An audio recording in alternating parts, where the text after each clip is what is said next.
Hello Libra, Sun, Moon, Rising, and Venus signs. Kamusta po kayo? Sana po nasa mabuti kayong kalagayan. Welcome back po sa Star Tarot. And kung bago kayo rito, welcome na welcome din kayo. Thank you po sa inyong suporta. I truly appreciate it and God bless you all. Tignan natin ang mga messages ninyo for November 5 to 11 po. Unahin natin ang trinkets. We have a bicycle. Ayan, so hard work is ahead of you. No? Libra, kailangan ninyo dito na mag-effort pa, no? So, kung ano man ang inyong ginagawa, kung meron kayong mga endeavor, may mga plano, may mga proyekto, no? Whatever it is na pinagkakaabalahan ninyo, it may require you to work harder, no? This time, maaari din na invitation yan para sa inyo, para kayo ay mag-exercise na din, no? Physical activity. So, we have Queen. Ayan, napakaganda nito. Ang iba sa inyo dito is really going to pursue the things that you want sa ngayon, no? Kung anong mga pangarap ninyo, kung ano yung mga gusto ninyo makamit sa buhay ninyo, maaaring pag-anuhan talaga ninyo, pagsisikapan ninyo sa ngayon na makamit ninyo yan, magawa ninyo or makuha ninyo, no? We also have the G-Clef. Ayan, napakaganda. No, G-Clef is about peace. This is about tranquility, new beginnings, no? May mga positive changes din na maaring mangyari dito sa buhay ng iba sa inyo, Libra. So, this is really beautiful. Finally, siguro kung may meron kayong mga problema, masusolusyonan nyo na yan. Magkakaroon na kayo ng peace of mind, kumbaga, no? So, that's really beautiful. What else? We have justice, and you're getting the justice. Ngayon, justice will be served. No, for some of you dito, Libra. So this is really beautiful. Balance will be back as well, no? Order will be back in your life. Kaya napakaganda. Napakaganda. Kaya naman, no? Kahit pa paano, magkakaroon na kayo ng tranquility. Mararamdaman na ninyo na may kapayapaan sa puso, sa isip ninyo, because everything will be in place, no? Everything will be back in order. So, napakaganda. Financial health. Ayan. So, looks like, no? May babalik nyo na talaga sa order ang lahat, including your finances, no? Maaaring magkakaroon na ng healing ang inyong financial situation dito. Kung meron mang medyo problema or kung meron mang medyo pinagdadaanan ng iba sa inyo na hindi masyadong maganda in terms of your finances, it feels like to me na may babalik nyo na dito din yung order. Magkakaroon na ng healing ang financial situation na yan, and you will get back to kaluwagan siguro, or at least gagawan nyo na ng paraan na maibalik ang magandang financial health ninyo, no?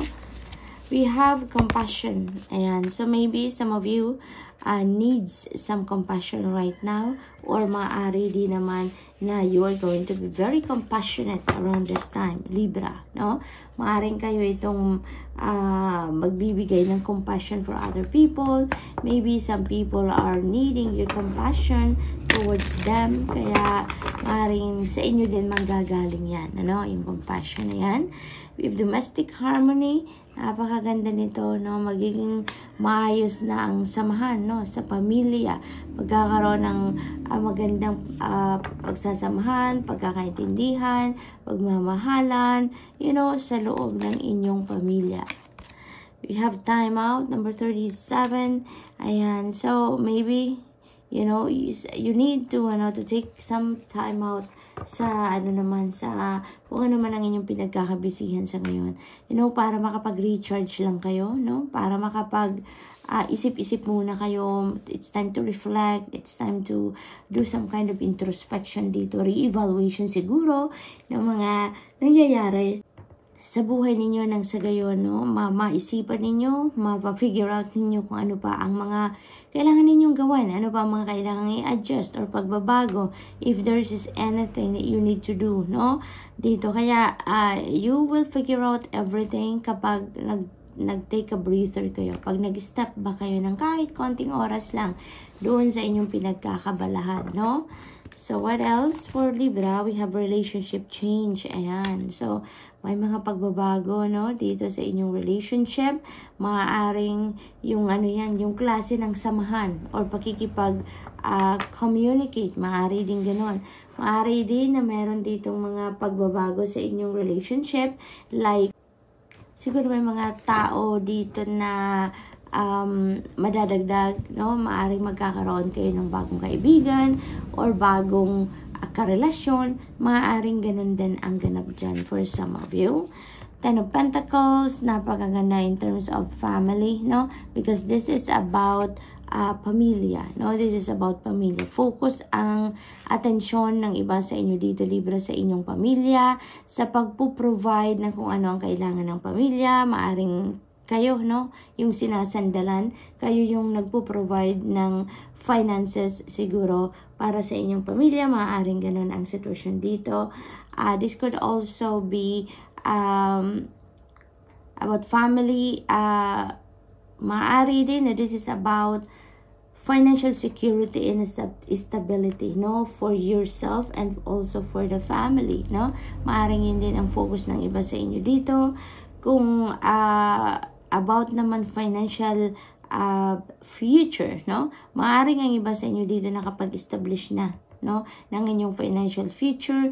You can already provide, no? Mas secure niyo na yung pagpo-provide ng kaperahan for the needs of yourself and for your family for the long term. Maaring nakapag-establish na kayo niyan.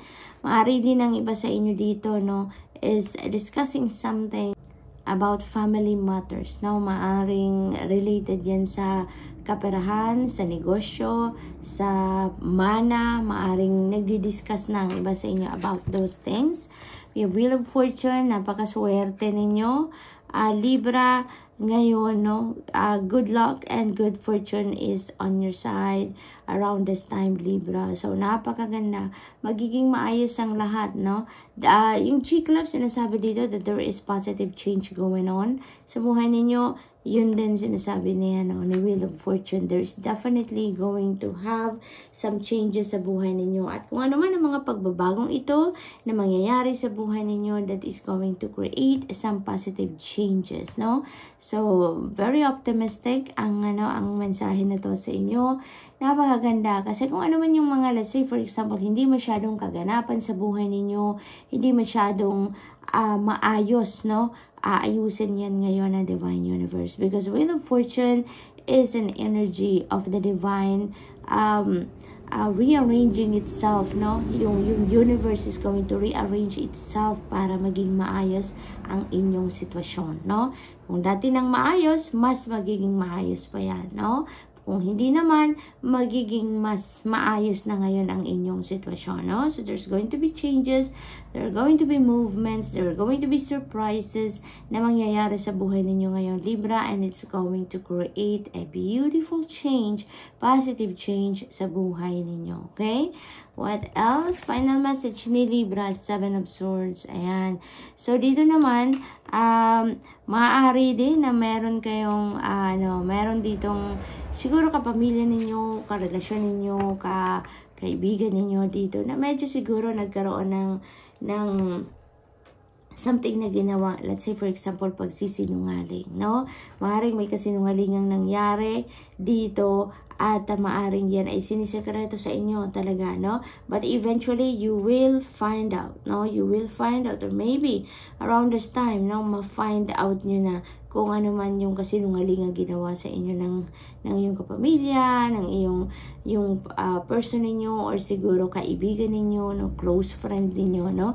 Kaya dito, maaring magkakaroon ka dito ng learnings, magkakaroon ka dito ng adjustment sa inyong relationship dynamics with this person, no?